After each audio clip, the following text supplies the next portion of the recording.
Well, in some ways, the silver movement can be compared to the hippie movement of the '60s. Pretty kind of like the populist. Let's try to get at the establishment by buying silver, right? Yeah, is it working out so far? In a way, depends on when you bought it, right? But yeah, in the last few years, you've seen a major correction, of course. But I think after this election, you're going to start seeing a rise in commodities, especially oil, which is going to be related to silver and gold and all that type of stuff. Um, and again, I'm going to try to put out my common sense type of things because I've been observing what goes on in the major media. I also observe what goes on in quote unquote alternative media. And, I've already been convinced that a lot of the alternative media that's large are like gatekeepers. They're selling fear and all that type of stuff. But just want to cut right to the chase on one thing, though. Silver, I think, is going to be an absolutely outstanding investment to hold forever, at least some of it, just for the medical purposes only, because it's known to be an absolute antimicrobial, and it's even been known when you have silver in the ionic form to help produce the body to help produce stem cells in a required amount. Which to me, that's some pretty powerful stuff. People, it's like this: if you tell somebody something, if you tell 100 people something, you're lucky if 99% of them remember it long term, or even in the short term, a large percentage don't remember it. Thus, you have advertising, and that's why you even have advertising on YouTube and stuff. But advertising works by repetition. But people they don't see the deal. I mean, freaking, if you got $40 worth of silver, a couple of good 4.9 silver, you'd have enough there to last you many years in making good colloidal silver and ionic silver. But they don't do it. Now, one thing I also want to put out is that as you're going to see the economy, I think there's going to be a lot of problems in the economy, and the government's going to have to start scaling back at some of the things they're going to have to pay to people. I do not think Hillary's going to win the election. This election has a lot to do with how the economy is going to go. I think they're going to try to cheat for her, but there's too many forces against her. It's relevant to the price of silver. But yesterday I put up a Marine Corps flag with a green fence pole. Looks pretty good, actually. Red and green, Christmas colors, right? But I also want to tell you that maybe this isn't related to silver, but I know these people in silver watch silver. They watch these other things about, the FEMA camps and all this other crap, I'm going to tell you one thing. The one place they have a real problem with is the veterans. The U.S. military will obey orders. The cops will obey orders. They might not like obeying orders, but they will obey orders. Especially, they might not like obeying orders at the rank and file, but they will.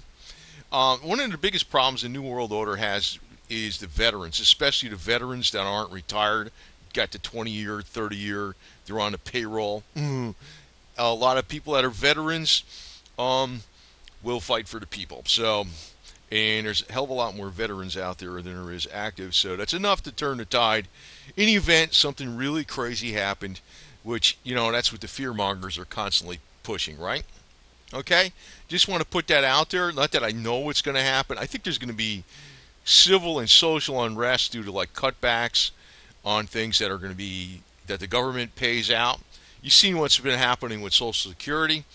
Here's a couple of women, probably what they used to do before Social Security. They used to get a motorcycle with a sidecar and save your money, save your gas money, and save the hay on the horses, right?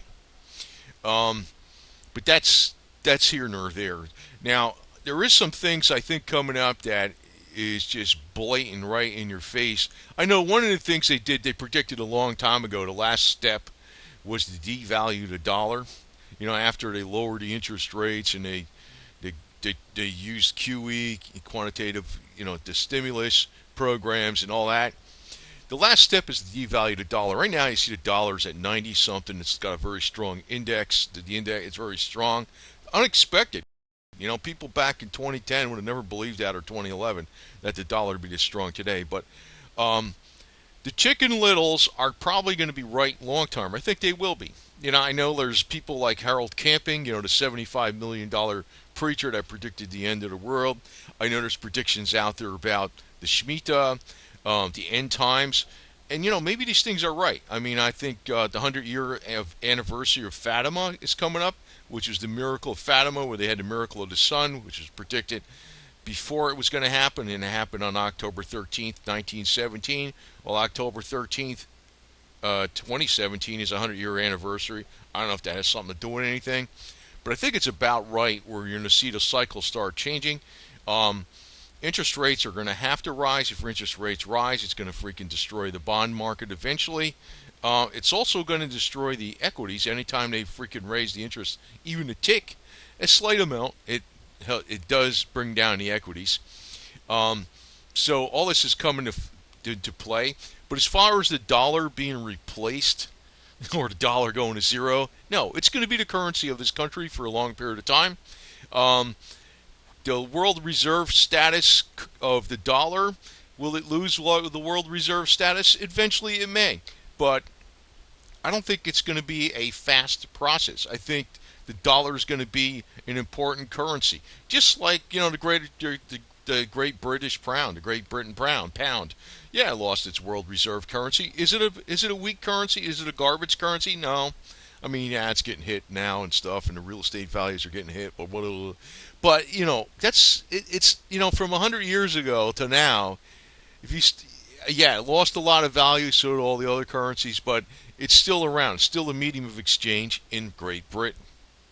So don't expect things to change that much unless there's some crazy World War III, and then don't worry about it because we're all dead, okay? I mean, maybe we're not all dead, but I don't plan to be dead even in that situation. But anyway, so just hang tight and ride the storm out like old girl is doing here, because I always like putting the motorcycle values things up here. Now, I want to put this out because this was right off the U.S. debt clock, and I think it's very pertinent. Not that these values are going to be this way, but if you took the dollars in existence in 1913 to the dollars in existence to now, oil would be $27.06 a barrel. Now, obviously, I do know they keep the price of oil higher than it should be. I expect oil to be around $65 a barrel March 31st, 2017. Don't hold me to that, but I think the price of oil and all the commodities are going to start going up after the election. They're keeping everything down with the commodities between now and the election because, they want the incumbent to win. And Hillary's got all kinds of plans, but I don't think she's going to win because there's too many enemies out there now. It's like the FBI, the NSA, the CIA, and, a lot of people in government realize if she's the boss, everything they work for is in jeopardy. It's not because they're doing it on principle, you understand? Now, also want to point out, here's the dollar to iron ratio. I don't even know what iron is per ton, but they're showing it's way more per ton than it should be. I mean, in other words, it should be way more per ton. If you're looking at the number of dollars that are out there. If you're looking at copper, what is it, $3-4 a pound or something? It should be $22 a pound. Could you imagine that? You know what that would do to home construction and utilities and stuff like that? Even utilities, because they got to have copper to maintain things. What it would cost to make copper's like known as, well, Dr. Copper, because it's an industry leader, right? I don't know if it's going to go to these kind of prices, but this thing actually, it's on the bottom right-hand side of the USDebtClock.org, and USDebtClock.org is probably going to be 20 trillion by the time we get into 2017. That in itself is going to be psychologically, I don't know, it's going to affect people's minds about how well things are going because it's a new number, right? If we were using not the base 10 number system, it wouldn't be 20 trillion, right? But we're using, it's a psychological thing. It's going up just as fast as it's always been going up, but since it hit a new milestone of 20 trillion. Now, if we were using base 8 or something, base 12 number system, well, it would be different, right? But, that's how they measure it. So, anyway, it's just like your 10th birthday for Jupiter and your 10th birthday for Earth, right? Earth years. So, I mean, you know what I mean. It's a psychological thing, but actually the problems are still going on. Now, it's dollar to silver ratio. I got to point this out because this is where it does have a bright future. But I have to go back to point one. I think the fact that silver, and it's amazing how much is ignored by the general population. How come people aren't making colloidal silver, ionic silver on a daily basis, even if they don't take it internally? How come they don't use it for antimicrobial disinfectant reasons? I don't know. Because nobody's advertising it. I'm advertising it, but I'm not getting really paid to advertise that. But it's like dollar to silver ratio. If you're looking at the dollars in existence right now, it should be $952 an ounce versus $2.72 and $2.72 an ounce back in 1913. Dollar to gold ratio. Gold should be $8,600 an ounce. These are pretty important numbers. And if you look back in 1913, $30 an ounce. Yeah, it was $20 an ounce, and it was revalued to $35 in the early 30s, right? But you see what I'm saying? It's like, it's quite obvious, like, they're doing a lot of stuff to hold these prices down. And you can thank, I don't know, it's not just the Federal Reserve, but a lot of other people, I guess, are involved in this. But there's going to be a point in time when they have an interest in letting it go up. The central banks are investing in gold. So that's something to tell you, right? I mean, whatever comes around goes around, and old school kind of really rules all the way. And that's why I like showing the old motorcycles too.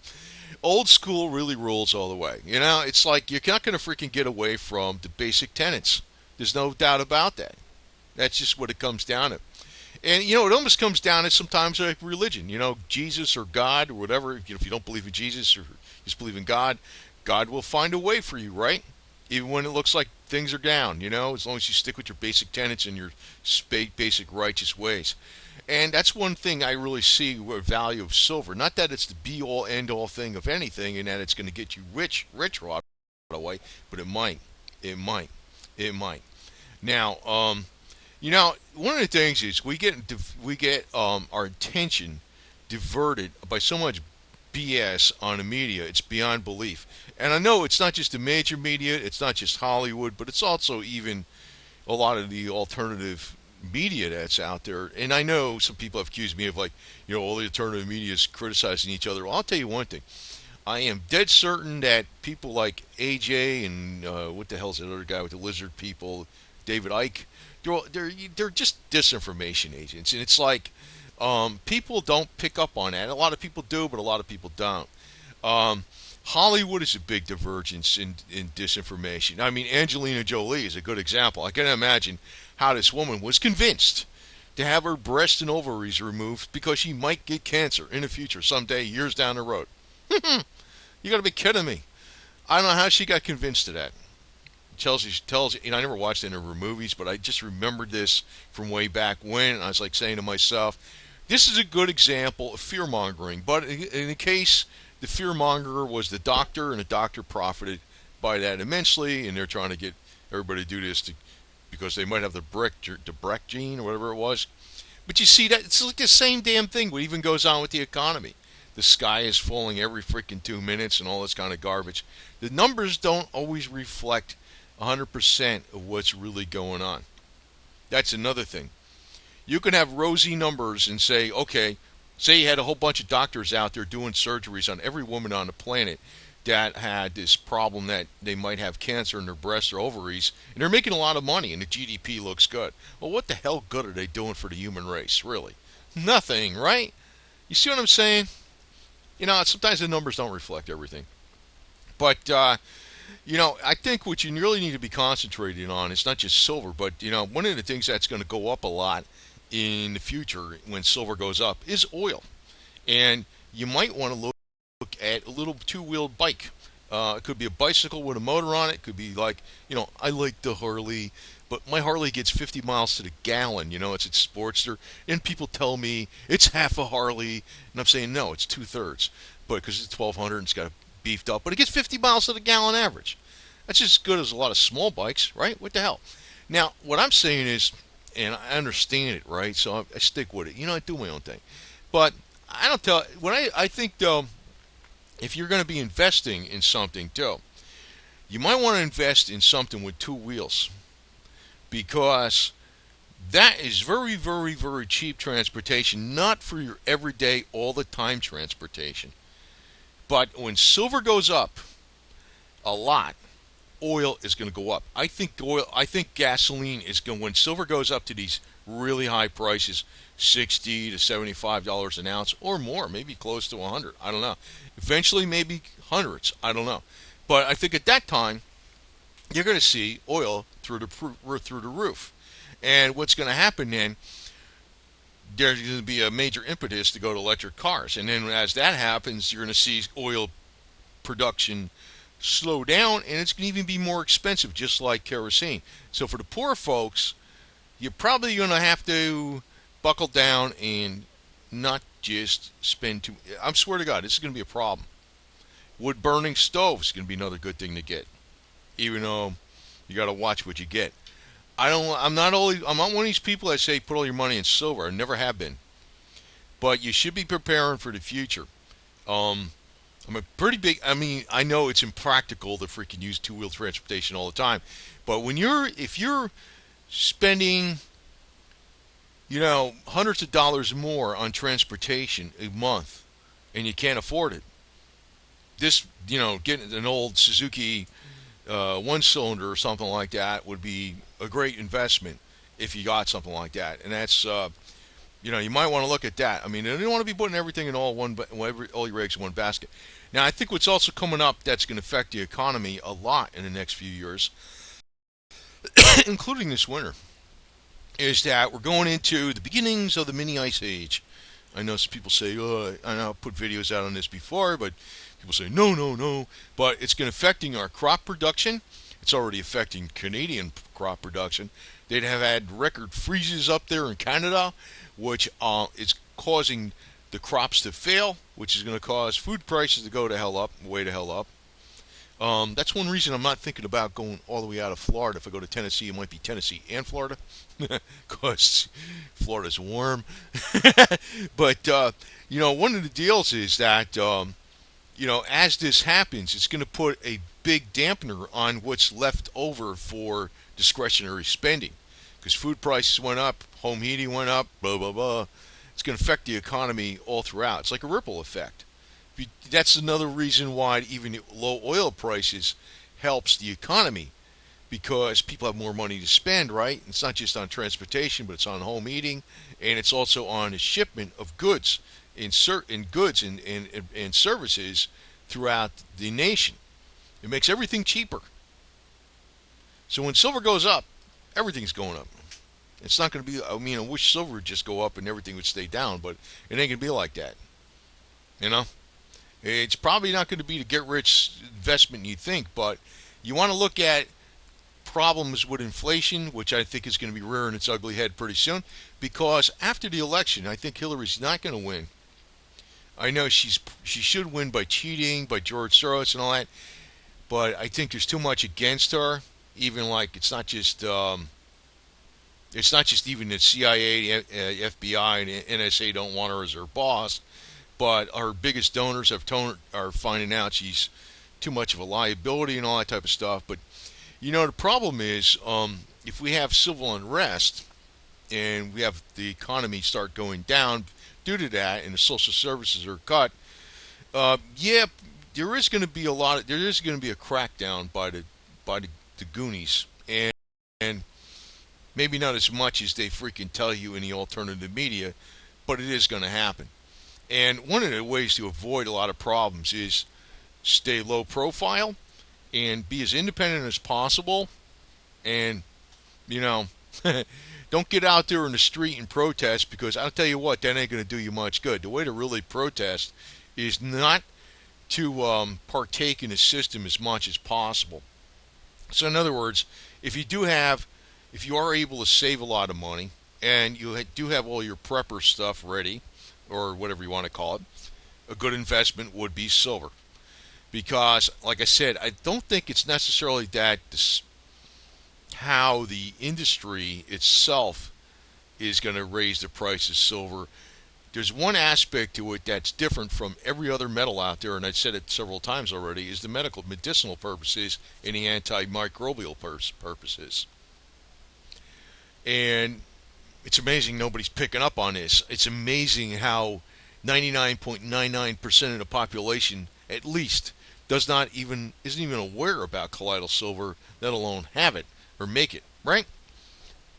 But everybody, the major media tells you it'll turn blue, so nobody does it. Now, as far as what's going to happen with the Clintons, I think Billy Boy, you know, this guy, he might get off with a lot of shit because I think he's hooked up into the bloodlines. I heard this before, but I think she's probably going to go down. I think she's going to be the sacrificed one. But I'm going to say that, as much as people think they know which way the ball is going to bounce, I don't know 100%, but I have a pretty decent idea because these things take longer than even I expect.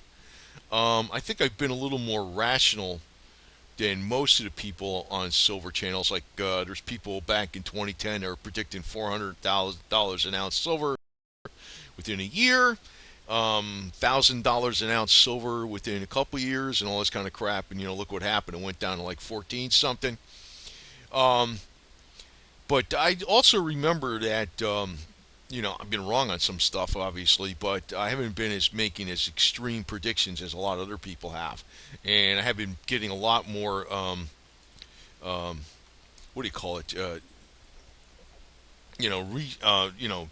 Toning it down a lot more than a lot of other people. But the thing is, I think that one of the biggest problems you're going to have is just surviving, and surviving with silver alone is not going to be the deal. There's no doubt about that. As a matter of fact, if you had a 500-gallon tank with diesel fuel in it, that might be a very good investment too. And that is something whereby you can use it for your kerosene heater. I put videos out on that before, where you put a little bit of the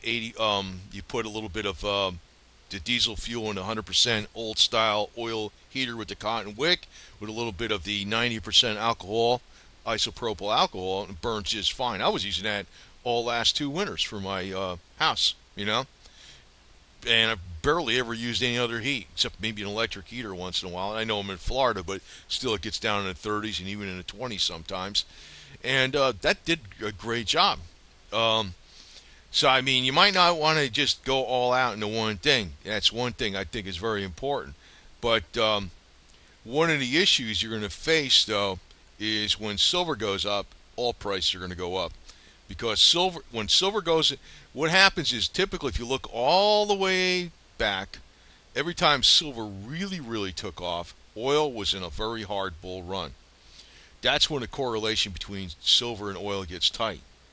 And I think what's getting set up right now, it looks like the Saudis, and there's a lot of crap going on. I don't want to, I've been long on this already, but it's like we already seen where the administration, the Obama administration, even with the Clintons, and even for campaign donations and stuff, has allowed illegal trade with Iran when sanctions were going on through Glencore to help their nuclear weapons program, or their nuclear power plant, if you want to call it that, which I doubt it's a freaking case. But I think everything's getting set up with the powder keg in the Middle East. And even though we got loads of oil in Utah, in Carbon County, Utah, and all that kind of garbage, we got loads of oil. I forgot the other place up that's to the west of Purdue Bay, where there's another spot out there that they have loads of oil. It's like you can't turn the spigot on fast enough when the supply is cut off from a region that you're already expecting it to be going forward, and a war interrupts it. I think that's really what's going to raise the price of silver really fast. Unexpected events in the Middle East. And you can see what's going on in Syria. Syria is actually something that is a powder keg in itself that can lead to World War III. I don't even know if Trump gets in. I think there's so many things that are into play right now. I don't even say the guy's legit. I don't know how much he's going to be able to do. So I think, though, by the time we see March 31st, 2017, silver's going to be in the mid-20s, even though it's looking pretty piss poor right now. It was going up to 20 and it was coming back down. I think after the election, this big show, that's all it is. The election's just a big, well, it's not, I think it's more than a show this time, but it's, we're going to see the hidden hand behind the scenes with how the Federal Reserve is manipulating things start allowing the markets to start coming down. Oh, by the way, George Soros, a couple years ago, he had almost 10% of his investments shorting the market. And I was thinking, well, the markets are coming down. The markets are coming down because of that. Well, now he's got 17% of his total wealth shorting the market. Which, yeah, I guess it takes longer to think. But he's got enough money to freaking wait it out. You see what I mean? If you try to short the market, you might be right. But in the meantime, you go broke waiting it out, right? You gotta. It's like, but him, he seems to. He probably was losing his ass on the 9% of his wealth shorting the market, but now he's got 17% of his wealth shorting the market. So he feels a lot more confident that the markets are coming down. I think so too, because it's not a matter of being chicken little or anything like that, but it's just a natural cycle. I mean, the world's not going to end unless one thing leads to another in Syria, then most of the world's going to end, but I don't know how that's going to play out. Well, if that's the case, we're going to be having shortwave YouTube via shortwave radio. I don't know how the hell we're going to do that, but I don't know. I don't know. I don't know if that's going to happen, man. I hope not. But I do think that there's going to be major correction in the markets. We're going into the period of the 70s, stagflation. We're also going to high oil prices again, even though there's loads of oil on this earth. They're rigging it. And it's going to lead to also, your silver prices going up. But one of the big watchwords of the day is just to be practical. And, in a lot of ways, the hippie movement was a little bit practical. It was almost like mimicking the American Indian in some way, and some loosely, getting away from the materialistic. It's kind of like idealistic, but in a lot of ways, it's probably the right way to go. Sometimes the simplest things in life are the best. And when you get caught up in a lot of the big rush of business, you miss out on a lot of things, which I already found out because when I was doing accounting full time, and it's like there's so many more things I learned since I stopped doing that full time that in the last several years that I realized that if I kept doing that, I'd probably be less wealthy in a lot of ways than I am now, because I know things now that I did not know, because I would have been too busy, messing around with all the bank loans and the construction line draws and all this kind of crap and the pro formas and all that other bullshit that people want to see, investors want to see, and the issuing 1099s and insurance regulation requirements and a lot of shit, right? But in a lot of ways, that's the the overhead of what you call civilized society. And actually, the people, I think really what it's going to come down to is we're probably going to, if we really have a serious crash in the United States, I think the only thing that's going to happen is that we go back to maybe early 1900s or maybe 1950s technology. I mean, it's not going to be like the end of the world, and that's not even at the worst. The only thing I can think of as the end of the world is if we go to nuclear warfare. But I have videos on that, how to deal with that, with radiation and all that kind of garbage. So I personally think I'm going to survive any kind of crap, and I plan to live a very long time. So, but I do think that 2017 is going to be the beginning of the rise of the commodities. 2016 has already been the beginning of the rise of the commodities. Not a lot, but it's been more. They've been going up. In 2017, after this election, they got no other reason to hold down the prices to keep the populace happy anymore. They could just say, they'll do everything. Like if Hillary gets in, they'll let it go up because she's, then she's already got the power. If Trump gets in, they'll let it go up because they want to make him look bad because he said, let's make America great again. You know what I mean? So and it's like they can't hold down the interest rates any longer. Saudis on the ropes. They're going to have to raise the price of oil. They're going to have to cut production. I know they can't agree with the other OPEC nations right now, but they will have to cut production, raise the oil prices. And I also think with all the things that Obama did behind the scenes with Glencore and the Clintons and all that kind of crap, Iran with their nuclear power plant, which makes weapons too, it's going to all lead to a big, conflagration in the Middle East. And if it does, then that's oil prices going to go right through the roof. There's going to be like shortages of gas. You see what happened even when one gas line got broke in the southeast. There was like panic everywhere, right?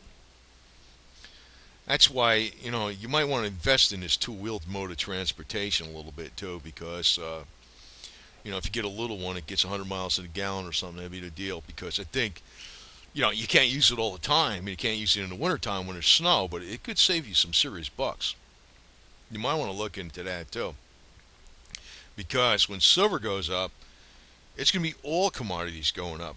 And I showed you that chart with the gold and silver and copper and iron, and it also applies to aluminum, zinc, lead, nickel. The dollars that are issued today compared to what the prices are today for these commodities versus the dollars that are issued back in 1913 compared to what those commodities are today, it's so skewed today, it's beyond belief. All the commodities are being held down artificially. And if they go up a lot, it's going to totally collapse everything.